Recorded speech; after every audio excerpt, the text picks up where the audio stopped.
So I would ask my friend from South Carolina, it's important, this Iranian issue. It is of transcendent importance, but I do not believe that it can be viewed in a vacuum, considering Iran's continued effort to try to undermine and destroy everything that America, freedom and democracy, that we stand for. Well, if I could respond, I guess the essence of what we're trying to say is that we believe Iran is the problem, not the solution to the Mideast and the world at large. And there's been bipartisan support for curtailing and controlling and eventually eliminating the Iranian nuclear program. There's been bipartisan support for our friends in Israel, and we want to keep it that way. We want to make sure that the Congress speaks with one voice, that we are helpful when we can be, and that we offer criticism at an appropriate time.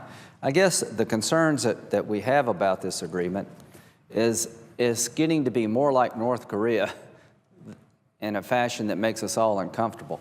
If you interject billions of dollars into the Iranian economy now without dismantling the centrifuges, I think you've made a huge mistake. What are we trying to accomplish? We're trying to make sure the Iranians cannot have the capability to develop a nuclear weapon. The first question you got to ask, are they trying to build a nuclear power plant, a nuclear infrastructure for commercial purposes? Or are they trying to create capability to produce a weapon? Trust me on this. Nobody goes about building a commercial nuclear program this way. They're trying to build a nuclear weapon. Why? Because that would give them influence in the region they've never had. It would give Iran a strong standing in the historical Sunni-Shia conflict between the Persians and the Arabs. And as a consequence, it would lead to a nuclear arms race in the Mideast, because the Sunni Arabs are not going to allow the Shia Persians to have a nuclear capability. They also believe, I think, fairly rationally so, that if they get a nuclear weapon, the regime is probably home free, that the West is going to back off, much like we did in North Korea. So the decision of how to handle this program is probably the most important decision President Obama will make in his second term, and will be one of the most important decisions the world makes for the future of our planet here going into the 21st century. Yes. We're a friend yield for a question. The senator from South Carolina and I have known the Prime Minister of Israel rather well over the years. And obviously, the first target of Iran in the case of a nuclear weapon would be Israel, that Iran has never stepped back from saying that Israel should be wiped from the face of the earth. What has the senator from South Carolina ever known a time since the creation of the State of Israel that the United States and Israel have been further apart, that there has been more open disagreement and indeed tension at a level the likes of which we have never seen? And does it appear as if, by not including Israel in any of the negotiations start with, but also there seems to be a complete disregard of the knowledge, information, and frontline status of Israel in this whole issue? Well, I think it's pretty obvious that the tensions are growing, not just with Israel, but one thing the Obama administration's, I think, eagerness to reach a deal is unnerving to the people in the region, not just Israel. The Israelis and the Sunni Arabs have been pushed together in an unprecedented fashion.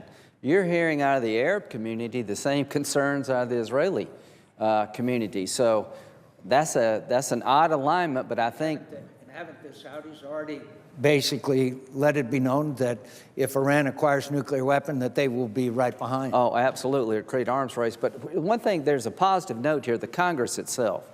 The Congress has not been confused. We're more together on this issue than we've ever been. The Congress passed 90-1 a resolution rejecting the idea of allowing the Iranians to have a nuclear weapon and trying to contain them. The idea of containing a nuclear-armed Iran is not a good idea. We fear they would share the technology with a terrorist group. It would wind its way here in the United States. Israel believes they could never have a moment of peace with a nuclear-armed Iran. Containment won't work. Secondly, the Congress 99-0 said if Israel has to defend herself against a nuclear-capable Iran, has to intervene to stop this existential threat to the Jewish state, that we would provide political, economic, and military support in a resolution 99-0. So the Congress has been very much together. The next thing we hope to do is have a resolution, bipartisan in nature, that defines the end game. What are we trying to accomplish? We don't want a war. Nobody wants a war. The idea of the Iranians having a commercial nuclear power plant is okay with me. Mexico and Canada have commercial nuclear power facilities. They just don't enrich uranium. They buy the product from the world community. They don't have enrichment or reprocessing. I don't mind the Iranians having nuclear power plants for commercial purposes as long as the international community controls the fuel cycle. Here's the problem.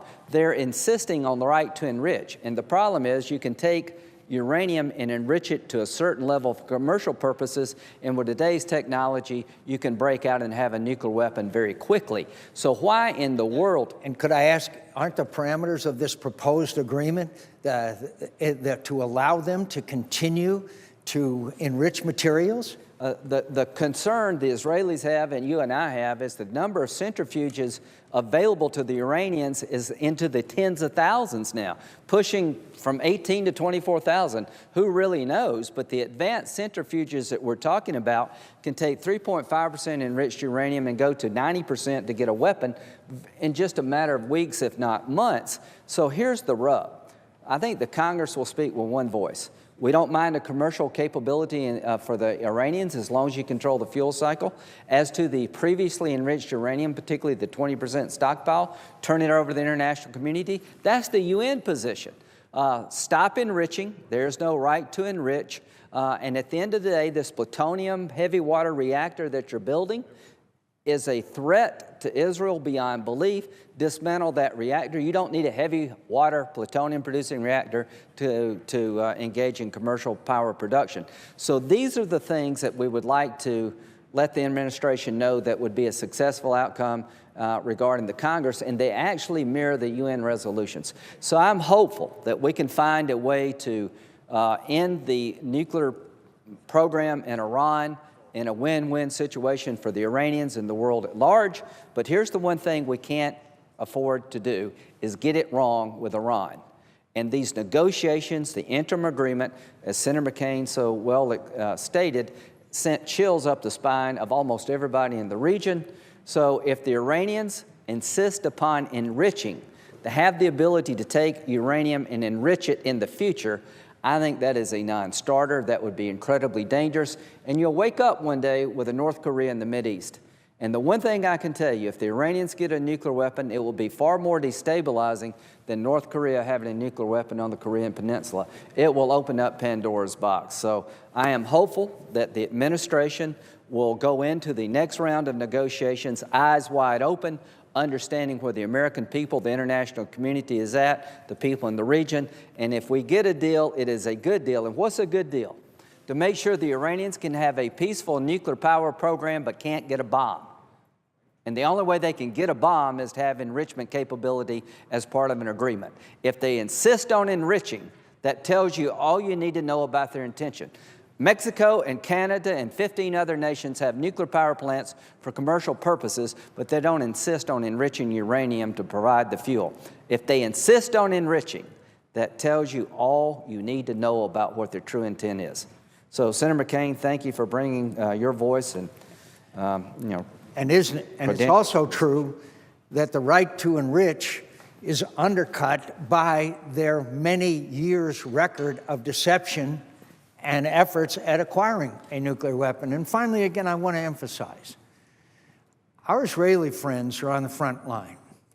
It's not the United States of America that the Ayatollahs have committed to, quote, wipe off the face of the earth, that have been dedicated ever since the Iranian Revolution to the extinction of the State of Israel. So shouldn't we pay close attention? We aren't dictated by Israeli behavior, but shouldn't we profit by their experiences? Twice the Israelis have had to go act militarily against nuclear facilities. Twice They've had to do that in order to prevent, in one case Syria and another case Iraq, from acquiring nuclear weapons, which would threaten them with extinction. Now this agreement, clearly in the words of the Israeli Prime Minister, is something that is very dangerous to the very existence of the State of Israel. Again, Israel does not dictate American policy, but to ignore the warnings of literally every expert in the Middle East, especially that of Israel, including the Arab countries, I think is ignoring evidence and opinions that are very, very well informed. And to get an agreement for the sake of an agreement, in my view, would be a disaster. And just to conclude, why are the Iranians at the table? Because the sanctions are working. The Congress have passed tough sanctions to the Obama administration's credit. They've put together an international coalition unprecedented in nature that has gotten the Iranians' attention, and we're at the table. The last thing we want to do is relieve the pressure, because that's what got them there. There's two things that they must understand.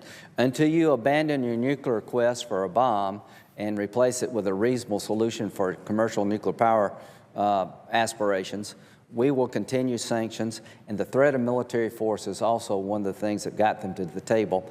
And Jay Carney said something yesterday: if you push for new sanctions, you're inviting war.